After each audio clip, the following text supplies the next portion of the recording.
Hi, everybody. Welcome to casterscorner.com and another live toy review. Yes, this is technically, I guess, live to tape because we're taping it a little bit ahead of time, but we're not going to edit it, so it's technically live. I'm your host, Khalil. You can go to casterscorner.com to see a full gallery of this figure, close-ups of things because, cameras just lighting, it's just not worth it. Remember to follow us. We are at Casters Corner on all social media. And remember to check out the Cornercast podcast. This week, our friend Lacey Gillerian of Star Wars fame is on the show, and it was a really great conversation. So please go and check that out on Apple Podcasts. So we're doing something a little bit different this week. Our friend Bill is here he picked up a Mezco figure that I end up not getting, and we thought it would be great to do a tag team review where he talks about it and I ask him questions because I know nothing about the figure. In fact, I completely forgot actually what figure it is. So I'll let him introduce it. So Bill, what do we got tonight for toy of the day? All right, so we're going to be this is some of that live chaos energy that you were talking about, even if we're pre-taping it here. So what we're talking about today is the latest edition of Mezco's in-house 112 collective brand line, the Rumble Society. So this is KRIG 13, who is the cybernetic warrior who is basically pitted as according to the mythos, I guess the arch nemesis of Baron Benz, who was one of the previous characters in this. So this is him right here. This is KRIG 13 in his very stylish poncho, which in case you forget about the fact that his number is 13, that is of course right on the poncho itself. Yeah, this guy. I mean, let me start off before I kind of display the figure a little bit. But I've been collecting most of this line, the Rumble Society line, since it launched with Gomez, who was the character that spun off from Mezco's mascot, who's the cockroach guy. Which, if you've seen anything from Mezco, you've probably seen some semblance of Gomez in the past. He's kind of been there as their mascot since the beginning. So yeah, Rumble Society, is part of the 112 collective, so it's got all the features you'd expect from that, but super articulation, soft goods and fabric clothing, tons and tons of alternate pieces, details, and accessories and stuff like that. And the way, but unlike most of the 112, where it's, taking licensed properties, your DC Comics, your Marvel, what have you, Rumble Society is entirely original characters that like the Mezco team has been designing and coming up with just, out of their imaginations, like in-house, and releasing in this weird line that doesn't really have much of anything around it, right? Like, there's no comic, there's no TV show, there's no kind of like media tie-in or anything like that, and there's really no story, so you could kind of do whatever you want with them, which is, I think, the number one most interesting and fun thing about any of the Rumble Society figures, is they're just like cool looking toys that could really be applied any way you want them to, so these guys, like, if you want it to be its own collection and its own mythology, that's totally cool. If you want to use them as like generic like goons and bad guys for like, your superheroes or whoever else to fight, that's totally cool too. Like, they fit in scale, like, they fit in design and format and everything. So I think it's a cool way to get new characters out. And I always love original characters too, who are not necessarily, a rehash of the 37th Batman, released by, some other company. Yeah, no, I think the designs they've been doing are really cool and different. My OCD won't let me mix and match things Yeah. for the most. Like, Fortnite has allowed me to do that, but these other things where I'm like, oh, I think you brought Baron Benz over for a photo shoot almost 2 years ago now, Yep. and I remember thinking, oh, he'd be a great Aquaman villain, so let's post him Yeah. with Aquaman. But like at the end of the day, I'm like, well, he doesn't really exist with Aquaman, so I guess I don't have enough of imagination to mix the worlds. But like, I really appreciate the designs. I think they've been, really good. So what separates him from like the other figures, which are like Gomez and the Skulls?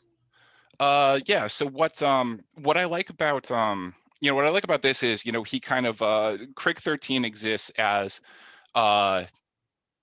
kind of a different style overall. And for me, I was really happy because like, I'm really selective about what 112 collective figures I've purchased over the years, just because it's one of those lines that is perfect for cherry picking and not going all in on, because I don't know, like I mean, if I had the money to, I'd love to go all in on a line this overall good. But with the whole concept of it being higher priced figures that have a lot more to them, so the value is there, but like at the end of the day, a single 112 figure is still going to cost you about the same as an entire wave of Marvel Legends, right. Getting it down to brass tacks. So like, there's a lot of features on some of the past 112 figures that I passed on, that I was curious how they worked out. In this case for KRIG 13, I would say the best analog in the 112 collective is the Cable figure they did as part of the Marvel series. So he has a couple of different light up features, the same as Cable had, both with the right down to the cybernetic eye and also the chest piece of his armor. Cool. So they kind of reused that same engineering, that same design from Cable, which I never got to check out in person since I passed on that figure, so it gave me the opportunity to do that. So I have a couple photos in the gallery that I did too, but I want to see if this is going to actually show up here too. Just as the so this is KRIG without his stylish poncho. Badass armor here. Yeah, looks really cool. And then the chest piece actually with a simple switch of the light there's a switch on his back that actually is covered up with a plate, so you don't even have an ugly button kicking in the way. He's got these cool like lights here, and then that also replicates out to his helmet, which I think looks a hell of a lot like Zuckuss from Star Wars. Personally, I don't know if that's going to show up, but like it's like crazy similar to Zuckuss in my mind. I was gonna say it looked really familiar, and couldn't place it. Now you have placed it. Some people are saying Zuckuss. Some people are saying it actually looks like the Sentinels from the Matrix, only without the tentacles on it, like that sort of main pod part. But either way, it's kind of cool. Also, spoiler alert. I mean, they've had plenty on mass pictures, so I guess this isn't really a spoiler alert. But he's blue. He is very blue in the face. And yeah, he also has a cool light up eye on top of the chest lights. So the lights are actually, the lights are actually really well done. I can't speak to Cable because, like I said, I've still never checked out that guy in hand. But I mean, the lights are very well done. Small LEDs that are really manageable, and it really gives a dynamic look to the guy. With everything kind of blazing and flashing off like that. Is the battery in the neck? Is that where it is, or is it in the chest? No, the battery is actually in the chest. Okay. It's kind of fun because the head actually doesn't have anything in it. That's separate. Okay. The light is actually, I don't know if this will show too, but the light is actually on the neck peg here. Oh wow. Okay. So, and then it reflects through into the head, kind of like the old Superpowers guys, where it refracts the light. So it's just, instead of coming from above like those did, this is coming from below, and that's where the battery would be.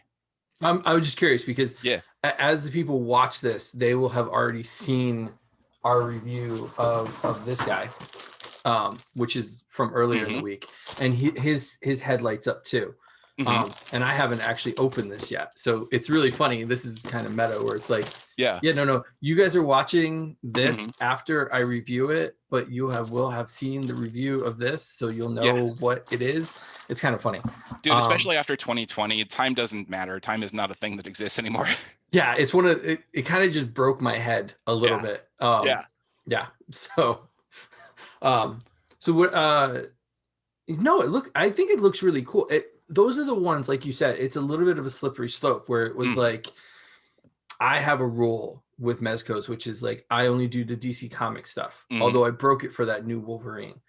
But like, I have been able to resist the other ones for the most part, but like stuff like that makes it really difficult to avoid it, because it's so cool, right? It's just so neat and fun and different. I like the different stuff, but it breaks my head a little bit. I think the 80s broke me a little bit, where because I everything like, is so sectioned off and everything is like, it's in its compartments and it's in its silos, right? It's like, yeah, here's Ninja Turtles, here's Thundercats, here's Marvel, here's, everything else.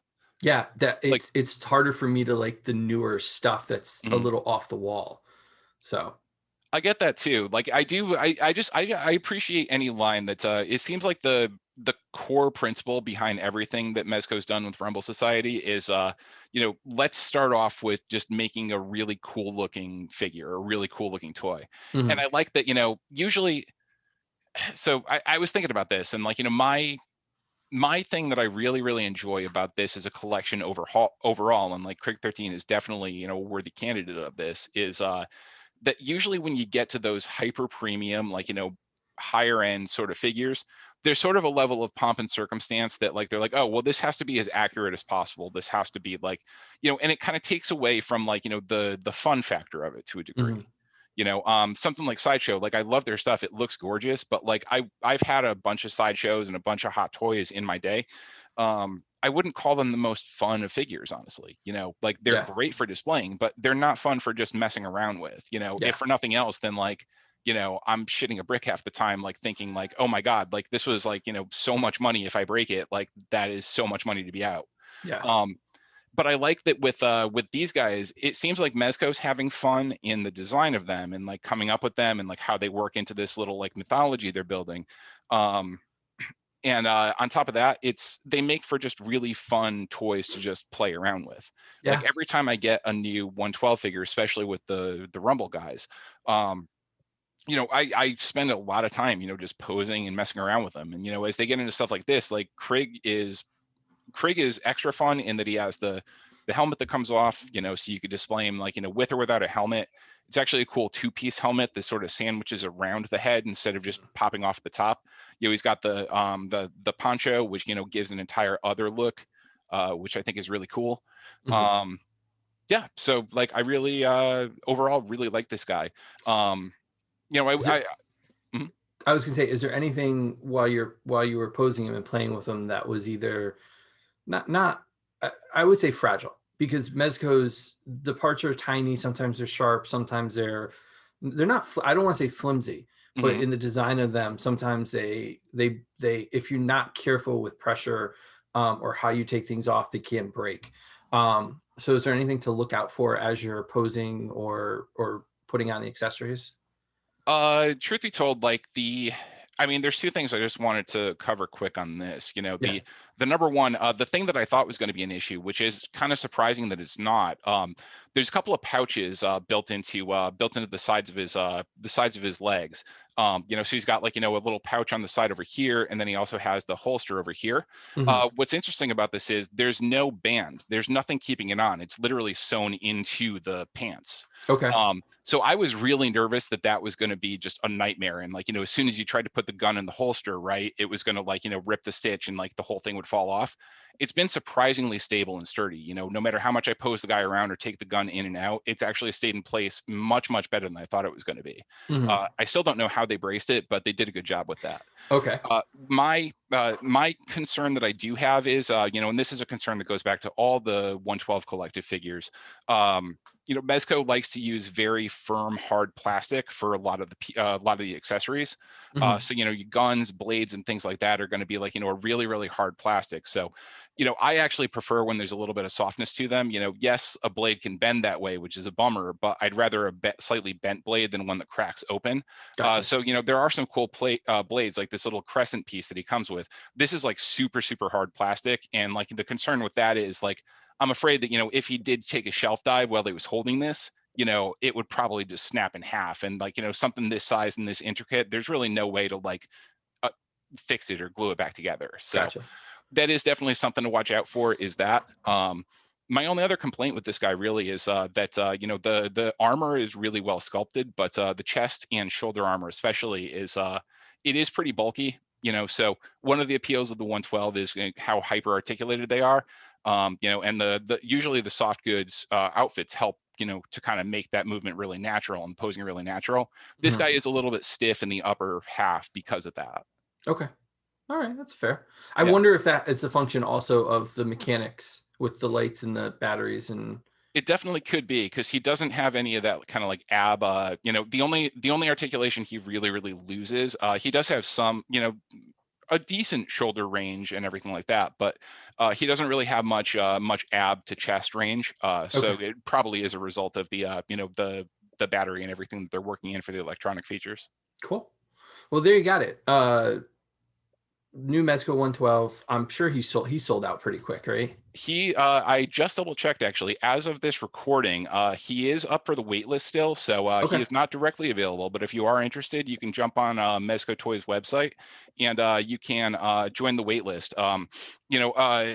There's no guarantee with wait list, but I will say that from personal experience, there's been multiple times that I've joined a wait list for something and it actually does come through. So, it's Cool. worth if you want to check them out, it's worth doing. And if the past of the Rumble Society releases have shown anything, it's that when a figure is as hot as this one, where it sells out in a couple of days, Mezco will find some creative ways to come up with something similar that's going to be out eventually. So Nice. we've got variants of a lot of the other figures that have come out. I really would not be surprised if we have a variant of KRIG 13 at some point in the future. So something to keep an eye out for. But I would, if you're into just cool looking figures, especially in that armored soldier, like space soldier sort of vibe, he's worth checking out.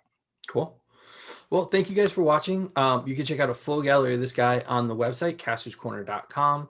You can also follow us. We are at Castors Corner on all social media. And make sure to go check out the Apple Podcasts, the newest episode with Lacey Gillian, who is famous in the Star Wars world.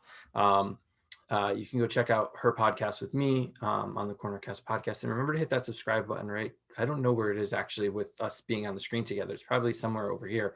Yeah, I was just that there, maybe. I don't know. Somewhere. Yeah. It's somewhere. Look for The it. You'll more of find you, it.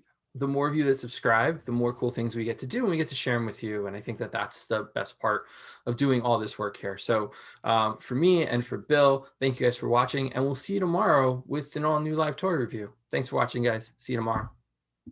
Later.